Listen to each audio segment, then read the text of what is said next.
天氣方面，夜間部分時間有陽光，日間乾燥，吹和緩東至東北風。展望聽日天晴，日夜溫差較大。星期五至星期六初時風勢頗大。而家氣溫19度，相對濕度72%，紫外線指數係3，強度屬於中等。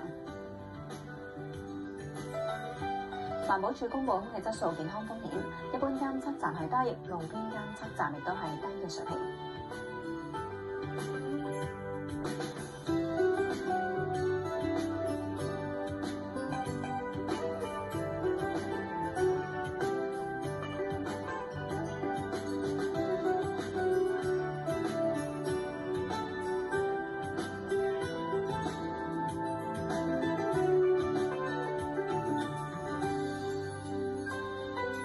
休息返嚟，由其他消息轉頭見。